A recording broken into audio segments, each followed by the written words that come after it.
امریکہ سے ایک صاحب آئے, خون پینا شروع کر دیا میرا, اور وہی کہ وطر تو ایک رکعت ہے, رٹا لگایا انہوں نے. میں نے کہا تو ٹھیک ہے, ایک رکعت آپ کا اگر اطمینان ہے تو آپ ایک رکعت پڑھیں, ہم تو حرمین میں بھی ایک رکعت پڑھتے ہیں, تو اختلافی مسئلہ ہے. اس نے کہا پھر آپ کیوں 3 پڑھتے ہیں؟ میں نے کہا ہماری رائے یہ ہے کہ 3 پڑھنی چاہیے, اس میں احتیاط, کیونکہ 3 جس طرح سے ہم پڑھتے ہیں اس طرح سب کے نزدیک وطر ہو جاتا ہے.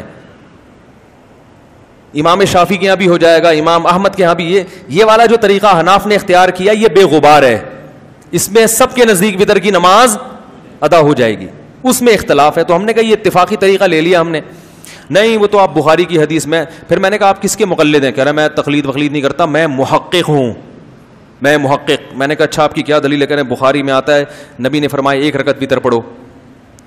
میں نے کہا یہ ترجمہ انگلش میں یا اردو میں یہ بھی بخاری میں ہے, یہ ترجمہ نبی نے یہ ترجمہ کر کے دیا ہے؟ کہہ رہے نہیں. کہہ رہے یہ تو جو بھی عالم ہے انہوں نے ترجمہ کیا ہے. تو میں نے کہا آپ کو یہ پتہ ہے کہ یہ ترجمہ صحیح ہے غلط ہے؟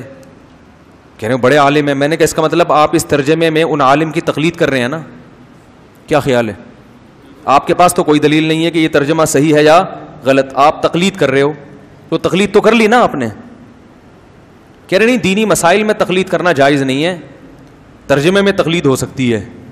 میں نے کہا ترجمے کی بیس پہ ہی تو آگے وہ مسئلہ کی بنیاد ہے, بیس میں تقلید کر لی جو اس سے بڑی تقلید ہے بھائی, آپ کی تو بنیادوں میں تقلید گھسی ہوئی ہے. میں نے کہا تو میں نے کہا بھائی فنٹر گیری اچھا کام نہیں ہے. آپ یہ بولو کہ چونکہ امام شافعی بہت بڑے مجتہد تھے تو ان کی تحقیق یہ ہے, تو میں جاہل آدمی میں ان کی تحقیق کو فالو کر رہا ہوں, آپ اگر کسی اور کی تحقیق کو فالو کرتے ہو مولوی صاحب تو ہمیں بھی قبول. ایسے کرو گے تو میں نے کہا امت میں جوڑ بھی رہے گا اور امت تمیز سے زندگی بھی گزارے گی. یہ فنٹر گیری میں نے کہا آپ جیسوں پہ سوٹ نہیں کرتی. پھر میں نے ان کو کہا کہ جو اوتر بواحدتن ہے, تو اوتر بواحدتن کا مطلب جفت کو کیا بنا دیتے, ایک کے ذریعے طاق بنا دو, ایون کو کیا بنا دو, آڈ بنا دو. کیونکہ حدیث میں آتا ہے ان اللہ وطر یحب الوطر, اللہ طاق ہے اور طاق عدد کو قبول کرتا ہے, پسند کرتا ہے. دیکھو مغرب کی نماز دن کی نمازوں کی انتہا پہ ہے, اس کو بھی وطر بنایا گیا,